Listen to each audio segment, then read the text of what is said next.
Let's go. Hey, good morning, Anne Vines. Thank you for joining us at Yellow Shelf. Thank you for having me, Joanna. It's really lovely to be here. Anne, your newest book, I know you've got a copy there. Flight is out now. Tell us all about it. What do we need to know? Well, this is Flight, my second novel. It's a historical novel. The publisher has called it a historical romance, and you can see the two characters.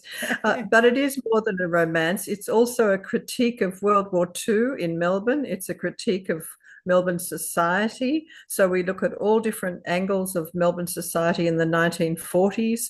We see people at the very top echelons. We see people struggling. We see people with artistic and bohemian attitudes.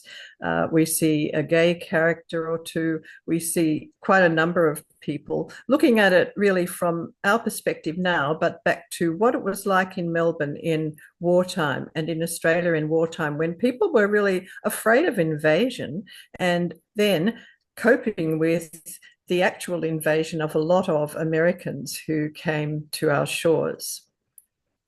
And the book is, yeah, like you mentioned, about society, wartime, the uncertainty in the 1940s. Tell us what inspired you to write this book, because you've written another book previously, but you're also a really successful and awarded short story writer. So I'd love you to share about Flight and what inspired you to write this book. Thank you. Yes. Well, I think there are several things that inspired me, probably because even from when I was quite young, I remember my parents and my aunts and my uncles talking about the war. To them, there was one war, it was World War II, and it was what they had experienced when they were young. Some of them had been young adults, some had been teenagers during the war, some had gone overseas to fight and some had stayed in Melbourne. So I was always very intrigued and somewhat mystified by a lot of the things they told me. And then when I was older, I particularly listened to one of my aunts who had been maybe 15 or so at the start of the war and, sort of 21 or whatever at the end of the war. And she had, of course, very interesting experiences. She was a very attractive, beautiful young woman. She talked about the Americans coming over and how things changed and how attitudes of Australians varied. And some Yeah. people were very critical of girls who went out with Americans. Others thought that was fine. It was very difficult, apparently, after the war when things changed. I'm someone who was born after the war, obviously, but the shadow of it was so strong that I was very intrigued to explore this. And first of all, because as you say, I'm a short story writer, first of all, I did it through a short story. Yeah. And I was walking in Collins Street in Melbourne one day. That's one of the Yes. nice streets with nice shops and theatres. And I was passing the Regent Theatre. It's now a live theatre, but it was a movie theatre, a cinema. And I was looking up the steps of the Regent Theatre. It's quite ornate with gold carvings and all that sort of thing, big steps. I was looking at it and thinking, well, what would it have been like when the Americans were there and they were trying to meet girls? And this would have been one of the places Yeah. that they went to. And I knew that from what my relatives had said. So I imagined I virtually saw some Americans and some girls, and I started thinking, well, the girls who were rather well off and quite secure, they perhaps would have felt these Americans were a bit below them, but would they have continued to feel that as they met them? So a short story emerged, and two characters, Faye and Peter, appeared. And I wrote the short story, and even then I thought, there's a lot more to this. And the characters, especially Peter's character, started fleshing out, and I started getting very interested. And when I had time, I began writing the story. Yeah, and this is your second novel, is that right? You've written a previous novel. What was the That's name of that absolutely one? right. Yes, the previous novel was called The Shipwife, Mhm. and that was actually based on a real story, of a convict woman who came out very young from Ireland and a political prisoner, really, rather than a thief or vagabond. And she was actually chosen by the captain of her ship to become his companion. And that might sound a good thing in a way, but in lots of ways, of course, it wasn't. And it affected her life in Australia when she came to the colony and settled and had tried to have children and another relationship.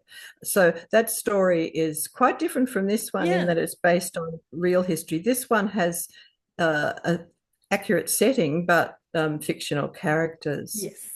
Yeah. And you enjoyed the process of writing this one, taking the stories from family members, and you enjoyed that? Very much, yeah. It's actually not so much that I took stories or actual experiences from family members, but I think I gained from them the kind of atmosphere and the attitudes. So it's not really so much that I'm certainly not talking about their experiences because Yes. I really don't know their Yeah. you know kind of romantic experiences Yeah. in detail or anything like that, or their fighting ones. But I did quite a lot of research Okay. into the feelings of the day and the Sure. battles at the time and so on. So the attitudes of people, and also I was very interested in the gulf between men and women at that time because the social gulf, the experience gulf, was really quite extraordinarily large. It still is in a way. I mean, Yeah. we think maybe it isn't, but It is. so I was very interested in what was it like for a man, what was it like for a woman, what was it like for servicemen, and what was it like for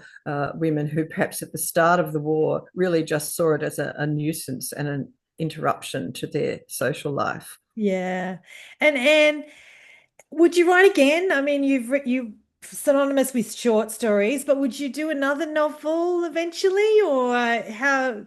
I'm curious. Yes, yeah. Well, I have another novel that's on the way, so Okay. I'm hoping to have maybe that appear in a couple of years, if I can manage to do that.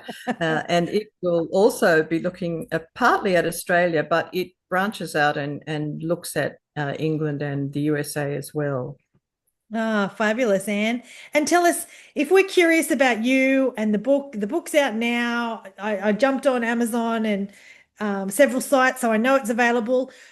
If we're curious to connect with you, can we find you on any socials? Do you have a website? How do we learn about Anne?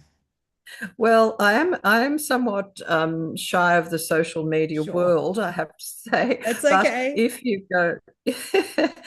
you go to my publisher, which is Interactive Publications, if you go to ipoz.biz, so Yes. ipoz.biz, you find my book and you find me. So you can see this cover there, and they also will have some details about my previous book, The Yeah. Shipwife, and details about my career and my profile and so on that website. Fabulous. And I'll put that in the show notes. So when people are watching, they're going to be able to find that resource. And it's so lovely to talk to you. I would love you to come back in the future if there's more books. I'd love you to share them with Yellow Shelf. Thank you very much, Joanna. It's been a great pleasure talking to you, and I hope audience members will find my book if they can and read it. And I'd love to know what they think of it too. And I'm Yeah. sure they can contact through the publisher's website. There's the challenge. And thanks for joining us today. Thank you very much, Joanna. Cheers.